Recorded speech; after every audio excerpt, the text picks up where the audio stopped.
அனைவருக்கும் வணக்கம். ஓம்கார் ஜோதியில் உங்கள் அனைவரையும் இன்னைக்கு வரவேற்கிறதுல ரொம்ப சந்தோஷம். இன்னைக்கு நம்ம பார்க்க போற டெம்பிள் என்னன்னா, வில்லிவாக்கத்தில் இருக்கக்கூடிய ஐயப்பன் டெம்பிள் தான். ரொம்ப ஃபெமிலியர், ரொம்ப புராதனமான டெம்பிள். இங்க இப்ப கோயிலுக்குள்ள போய் ஐயப்பனை தரிசிக்கலாமா?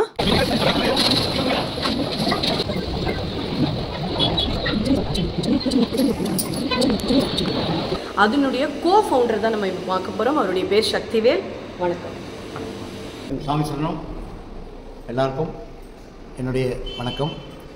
காஞ்சி காமகோடி பீடம் அவர்களால் ஆசீர்வதிக்கப்பட்டு சதாவசியம் செய்யப்பட்ட பிரம்மஸ்ரீ சுகுமார குருசாமி அவர்களின் வழித்தொண்டராகிய அடியேன் நான் இந்த சபையை ஆரம்பித்த என்னுடைய குருநாதன் பிரம்மஸ்ரீ சுகுமாரன் அவர்கள் விட்டு சென்ற பணிகளையும் தொடர்கின்ற பாக்கியத்தை பெற்ற அடியேன் உங்கள் அத்தனை பேருக்கும் வணங்கி, இந்த ஆலயத்தை சாதாரணமான ஒரு சாமானிய மனிதனால் உருவாக்கப்பட்ட ஆலயம் தன்னுடைய வாழ்நாள் முழுமையும் இந்த ஆலய திருப்பணியை செய்து ஐயப்பனை இங்கு கொண்டு வந்து அமர்த்துவதற்கும், உலகிலேயே பிரதானமாக இந்த ஐயப்பனை உருவாக்க வேண்டும், இந்த ஆலயம் பெரிய மகாச்சேத்திரமாக விளங்க வேண்டும் என்ற ஒரே எண்ணத்தின் அடிப்படையில் சபரிமலையின் தலைமை தந்திரி அவர்களால் இந்த கோயில் ஐயப்பனை பிரதிஷ்டை செய்ய வேண்டும்.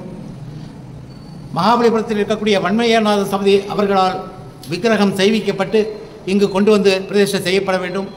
உலகத்தில் இருக்கக்கூடிய அத்தனை கோவில்களிலும் சாஸ்திர சம்பிரதாய இனங்களை பார்த்து செய்யக்கூடிய காணிப்பியூர் நம்பூதிரி அவர்கள் குடும்பத்தாரை கொண்டுதான் இந்த ஸ்தல நிர்ணயம் செய்விக்கப்பட வேண்டும் என்ற தன்னுடைய நீண்ட நாள் ஆசையை சபதமாக மேற்கொண்டு 1972 சிவன் கோயிலில் ஆரம்பிக்கப்பட்ட ஐயப்ப பக்தசனை என்ற சபையை நிறுவிய பிரம்மஸ்ரீ என்னுடைய குருநாதன் சுகுமார குருசாமி அவருடைய ஆசையின் தொடங்கிய இந்த சேத்திரம் மகா சேத்திரமாக உருவாவதற்கான அத்தனை அறிவுரைகளும் உண்டு. இந்த கோயிலில் உருவாக்கப்பட்டு பிரதிஷ்டை செய்யப்பட்டிருக்கின்ற ஐயப்பன் சடாதாரம் சேமிக்கப்பட்ட ஒரு ஆலயம். உலகத்திலேயே அச்சங்கோயிலுக்கு பிறகு கேரளா, ஆந்திரா, கன்னடம் அத்தனை மாநிலங்களிலும் தமிழகத்தில் மட்டும் 2வது இடத்தில் சடாதாரம் சேமிக்கப்பட்ட ஒரே ஆலயம் சபரிமலையில் ஐயப்பன் பிரதிஷ்டை செய்தவர் நீலகண்ட தந்திரி. இந்த சபதி இதை உருவாக்கின ஆலயத்தை உருவாக்கினவர் அவருடைய கடைசி காலத்தில் கடைசி ஆலயம். இந்த விக்கிரகத்தை உருவாக்கியவர் வன்மையநாத சபதி, அவருடைய கடைசி விக்கிரக பிரதிஷ்டை. இந்த ஆலயத்தில் பிரதிஷ்டை செய்த தாடமன்மடத்தின் சபரிமலையின் தலைமை தந்திரி நீலகண்டர் அவர்கள் இந்த ஆலயத்தில் தன்னுடைய கடைசி காலத்தினுடைய ஜீவன் அத்தனையும் கொடுத்து பிரதிஷ்டை செய்யப்பட்ட ஒரே ஆலயம் வில்லிவாக்கம் ஐயப்பன் ஆலயம். இந்த ஆலயத்தில் வரக்கூடிய பக்த கோடிகளுக்கு கேன்சர் வியாதி சரியாக இருக்கின்றது, மகப்பேறு கிடைத்திருக்கின்றது, பக்தர்களுடைய குறைகளை எல்லாம் தீர்த்து வைக்கின்ற கலியுகத்தின் கண்கண்ட தெய்வமாக இந்த ஆலயம் உருவாகி வருகின்றது. குருநாதன் இந்த ஆலயத்தை பிரதிஷ்டை செய்யும் போது எந்த அளவுக்கு புனிதமாக முறையாக பண்ண வேண்டுமோ அத்தனை முறையும் தவறாது சாஸ்திர சம்பிரதாயங்களுக்கு உட்பட்டு செய்யப்பட்ட ஒரு மகாச்சேத்திரம் இந்த ஆலயம். அவருடைய ஆசையின் பிரகாரம் அவருக்கு மகா மண்டபம் எழுப்பப்பட்டது. அந்த மகா மண்டபத்தை திறப்பு விழா செய்கின்ற பொழுது என்னுடைய குருநாதன் பிரம்மஸ்ரீ சுகுமாரன் அவர்களுடைய 80வது ஆண்டு சதாபிஷேக விழாவை காஞ்சி காமகோடி பீடம் அவர்கள் ஆசியுடன் அவரை வந்து வாழ்த்தி அந்த சதாபிஷேகத்தை நடத்தி வைத்தார். அது நினைவாக இந்த மண்டபம், அன்னதான மண்டபத்தை காமகோடி பீடம் அவர்களுடைய திருக்கரங்களால் குருசாமி அவர்களின் பெயரில் அமைக்கப்பட்டது.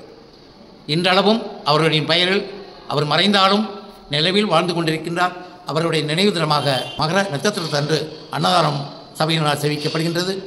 ஒரு ஆலயத்தில் ஒரு பக்தை தன்னுடைய மகளுக்கு கேன்சர் வியாதி உச்சக்கட்டத்தை அடைந்த போது ஐயப்பனிடம் வேண்டியது பண்ணி அந்த கேன்சர் வியாதி தீர்க்கப்பட்டு அதனால் இன்றளவும் 5 வருடங்களாக அந்த சகோதரர் காவல்துறையினுடைய அதிகாரியாக இருக்கின்றார். அவருடைய குழந்தை பெண் நல்லபடியாக கேன்சர் வியாதியிலிருந்து விடுபட்டு வந்த காரணத்தினால ஒவ்வொரு மாதம் உத்திர தினத்தன்றும் அன்னதான வைபவம் அந்த பக்தையால் சேவிக்கப்படுகின்றது.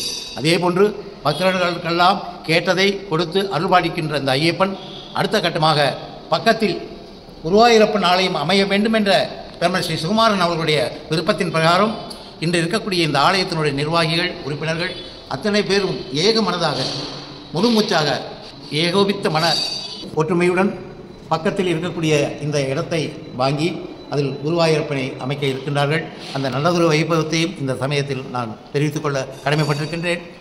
இந்த ஆலயம் மகாச்சேத்திரமாக உருவாவதற்கு குருவாயூரப்பன் இங்கு வந்து இருந்து அருள்பாலிப்பதற்கும் இதை காணுகின்ற பக்த கோடிகள் தங்களால் இயன்ற வரையிலெல்லாம் பொருளுதவி நல்கி இந்த சேத்திரம் திருப்பணி முடித்து வருகிற ஆண்டு இந்த ஆலயத்தினுடைய கும்பாபிஷேகமும் குருவாயூரப்பனுடைய கும்பாபிஷேகம் சிறப்பாக நடந்தேற நீங்கள் அத்தனை பேரும் ஒத்துழைக்க வேண்டும் என்றும் கேட்டுக்கொண்டு, உங்கள் அத்தனை பேருக்கும் வில்லிவாக்கத்தில் இப்படி ஒரு ஆலயத்தை நமக்கு அமைத்து கொடுத்து மறைந்தும் மறையாமல் நம்மளுடைய நினைவில் வாழ்கின்ற நம்மளுடைய பிரம்மஸ்ரீ குருநாதன் தெய்வ திருமையினை பாதங்களை பணிந்து உங்கள் அத்தனை பேருக்கும் என்னுடைய நன்றியை தெரிவித்துக் கொள்கிறேன். ஓங்கார் ஜோதி நிறுவனத்தார் வந்திருந்து எடுத்து எல்லோருக்கும் ஒளிபரப்புகின்ற இந்த நடவடிக்கை செய்து கொடுத்ததற்கு ஓங்கார் ஜோதி நிறுவனத்திற்கு சபையின் சார்பாகவும் குருநாதன் பிரம்மஸ்ரீ சுகுமாரன் அவர்களின் சார்பாகவும் எங்களின் சார்பாகவும் நன்றி, வணக்கம்.